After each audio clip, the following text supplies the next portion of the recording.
Hello everyone, welcome back to the channel. Hope आप सभी लोग ठीक होंगे एंड आपकी तैयारी भी एकदम अच्छी तरीके से चल रही होगी। तो आज है 3 अक्टूबर और आज बहुत ज़्यादा बारिश वगैरह हो रही है, तो नेटवर्क में थोड़ा सा इशू हो सकता है। इसकी वजह से शायद आपको ये वीडियो आज ना मिल के कल मिले, तो I am really very sorry for that. और अभी सुबह के 11 बज रहे हैं और सारा काम ख़त्म करने के बाद मैं आ चुकी हूँ यहाँ पे लाइब्रेरी। और लाइब्रेरी में आने से पहले सबसे पहला मेरा जो टारगेट होता है, जो काम होता है, वो सबसे पहला होता है कि मैं target of the day set करूं और उसके हिसाब से अपना पढ़ाई वगैरह कंटिन्यू करूं। अगर मैं टारगेट सेट नहीं करती हूं कि मुझे इतने आवर्स इस सब्जेक्ट को देना है, तो शायद एक किसी स्पेसिफिक सब्जेक्ट को मैं पढ़ने लगती हूँ, तो फिर उसमें ज़्यादा टाइम चला जाता है और बाकी का सब्जेक्ट छूट जाता है। तो ऐसा हमें बिल्कुल भी नहीं करना है, सारे ही सब्जेक्ट को इक्वली इंपॉर्टेंस देना है। और जो हमारा वीक सब्जेक्ट है उस पर थोड़ा सा ज़्यादा टाइम देने की ज़रूरत है। तो इसीलिए मेरा सबसे पहला टारगेट जो है, target of the day set करना है। तो मैं आपको बता दूं कि सबसे पहले मैंने मैथ में जो कल चैप्टर हमने कंप्लीट किया था, बेसिकली स्टार्ट किया था, वो कंप्लीट नहीं हुआ है, तो एलसीएम एचसीएफ ही यहाँ पे मैथ में आज मुझे करना है। सेकेंड बात करते हैं हिंदी की, तो हिंदी की 4-5 चैप्टर के अच्छे खासे नोट्स हैं मेरे पास, जो मैंने पहले पढ़ा है। तो वो मैंने यूपीएसआई के बैच से बनाया है। तो वो हिंदी में आज मैं संधि वगैरह पढ़ के और थोड़े से सोची कि क्वेश्चन मैं प्रैक्टिस कर लेती हूँ संधि के, तो वो चीज़ें हैं। वहीं नेक्स्ट बात करते हैं इंग्लिश की। तो इंग्लिश के लिए अभी कोई अच्छा मतलब टू द पॉइंट और एग्ज़ाम ओरिएंटेड पढ़ाने वाला मेरे को अभी कोई मिला नहीं है ऐसा। और अगर आप किसी टीचर्स को जानते हो जो DSSS PRT को ही फोकस करके पढ़ाए, तो आप मुझे सजेस्ट कर सकते हो। फ़िलहाल मैं इसका इंग्लिश का सिर्फ PYQ ही देख रही हूँ कि किस लेवल के क्वेश्चन पूछे गए हैं। तो जस्ट मैंने आई थिंक 40-45 मिनट की क्लास थी, तो वो मैंने करी और वो काफ़ी इजी हो जाता है, 2x पे कर लो तो हो जाता है। और नेक्स्ट बात करते हैं रीजनिंग की। तो रीजनिंग में भी जो मैंने कल चैप्टर स्टार्ट किया था कोडिंग डिकोडिंग वाला, तो सेम वही चीज़ें आज भी चलने वाली हैं। और इसमें क्या है कि ज़्यादा से ज़्यादा आप अगर क्वेश्चन प्रैक्टिस कर लेते हो, देन आपको क्वेश्चन सॉल्व करने में या फिर एग्ज़ाम में करने में थोड़ी आसानी होती है और सारे जितने भी कॉन्सेप्ट लगाए होते हैं वो चीज़ें इजीली आपके माइंड में क्लिक हो जाती हैं, रिकॉल हो जाती हैं। तो इसके वजह से आपको ज़्यादा टाइम नहीं लगता है, क्योंकि यहाँ पे कोडिंग डिकोडिंग के क्वेश्चन सबसे बन जाते हैं, लेकिन टाइम बहुत ज़्यादा लग जाता है। लेकिन यहाँ पे टाइम मैनेजमेंट भी अच्छे से लेकर चलना है, तभी आपका एग्ज़ाम हो पाएगा। क्योंकि 200 क्वेश्चन के लिए 2 घंटे ही टाइम है। नेगेटिव मार्किंग जैसा कि आप सभी लोग जानते हैं कि 1/4 की नेगेटिव इसमें होनी है, तो कंपटीशन काफ़ी टफ होने वाला है। वहीं बात करते हैं तो बहुत सारे ऐसे लोग हैं जो ऑलरेडी सेलेक्टेड हैं और वो लोग भी इस एग्ज़ाम को प्रेफर करते हैं, इस एग्ज़ाम को देते हैं। तो बहुत सारी चीज़ें हैं और हम तो जस्ट बिगिनर्स हैं, फ्रेशर्स हैं, पहली बार हम देने जा रहे हैं कोई टीचिंग का एग्ज़ाम। इससे पहले मेरा सीटेट और OST जो है बस वही दिया है, और वो भी मेन एग्ज़ाम नहीं है। जैसा कि आप सभी लोग जानते हैं, एक टीचिंग का जो मेन एग्ज़ाम देने के लिए पात्रता परीक्षा जिसको कह सकते हैं, तो वो चीज़ें हमने बस दी है। मेन एग्ज़ाम अभी कोई भी नहीं दिया फ़िलहाल। यहाँ से अगर आप अच्छे से कर लेते हो तो सुपर टेट का भी सिलेबस आपका ज़्यादातर कवर हो जाता है। इवन KVS का भी सिलेबस कवर हो जाता है, और KVS भी काफ़ी टाइम से न्यूज़ में है, तो शायद KVS की भी वैकेंसी अब आने ही वाली हैं। तो देखते हैं कब तक क्या होता है।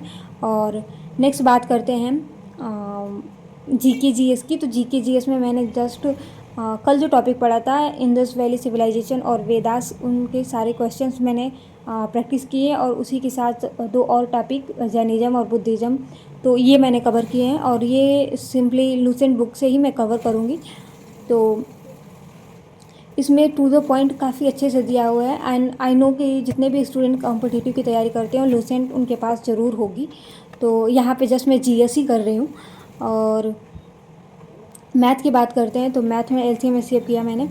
और मेरे पास एक्चुअली जो जितनी भी ऑनलाइन क्लासेस लेती हूँ, तो उसकी मैं वीडियो नहीं शूट कर पाती हूँ। जो मुझे बुक या फिर नोट से पढ़ना रहता है बस उतना ही कर पाती हूँ, क्योंकि मेरे पास एक ही फ़ोन रहता है और उस टाइम दोनों चीज़ें एक टाइम पे पॉसिबल नहीं हो सकती हैं। तो इसीलिए थोड़े टाइम के लिए मैं अवॉइड करती हूँ वीडियोज़ वगैरह को, और फिर ऑनलाइन क्लासेस लेती हूँ।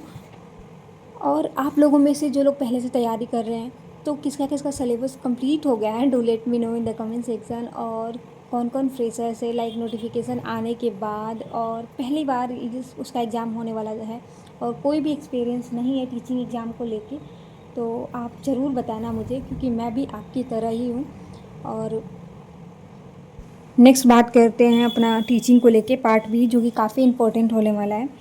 तो यहाँ पे NIOS का जो DLED का नोट्स है, तो सबसे पहले मैं वो पढ़ना स्टार्ट करी, लेकिन वहाँ पे इतना बोरिंग हो जाता है ना कि आपको समझ में ही नहीं, जब तक आप PYQ नहीं देखोगे तो आपको समझ में नहीं आएगा कि क्वेश्चन कैसे फ्रेम हो रहे हैं, कैसे क्वेश्चन इसमें से बन रहे हैं। तो इसके लिए सबसे पहले आप एक बार अच्छे से, जितनी बार हो सके, जितना ज़्यादा से ज़्यादा आप पेपर कर सकते हो तो PYQ कर लो।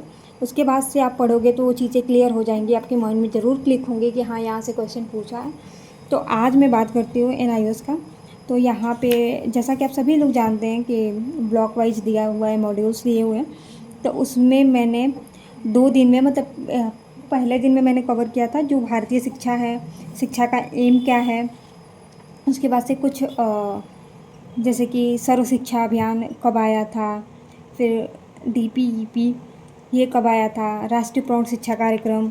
उसके बाद से आता है एम ऑफ, वो प्राचीन काल में जो शिक्षा थी, वो प्राचीन काल की शिक्षा का रूप क्या था। फिर गुरुकुल से जो रिलेटेड पहले जो गुरु वगैरह होते थे उनके बारे में, मॉनिटर सिस्टम क्या था उस टाइम, अध्यापक की विद्या क्या थी, अध्ययन की विद्या क्या थी। फिर मध्यकाल में जो निम्न स्तर पर शिक्षा दी जाती थी उसे क्या कहते थे, उच्च स्तर पर शिक्षा को उसको क्या कहते थे, और समाज में परिवर्तन के हिसाब से शिक्षा कैसे हुई। उसके बाद से आता है आपका ये कंजर्वेशन मेथड, जो कि टीचर्स के लिए 4 रोल बताता है वो। फिर मैकाले का जो रूल है उसके बाद से मैंने कवर किया था, वुड डिस्पैच एक्ट, और ये चार्टर एक्ट जो भी था, हंटर कमीशन, फिर यूनिवर्सिटी से संबंधित जो जितने भी आयोग हैं, और सैडलर आयोग। तो यहाँ तक मेरा टीचिंग में कंप्लीट हो चुका है।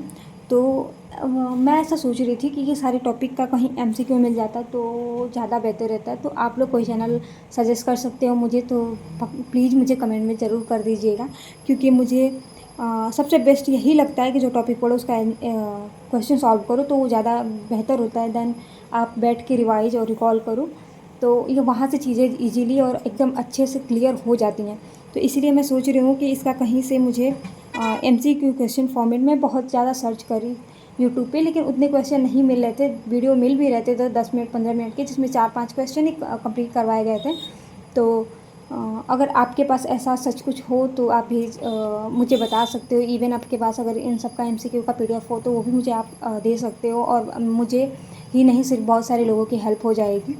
तो आप भी मुझे गाइड करते रहना। इसी के साथ अगर चैनल पे पहली बार विजिट कर रहे हैं देन मेक श्योर आप मेरे चैनल को सब्सक्राइब कर लें फॉर सच मोर वीडियो।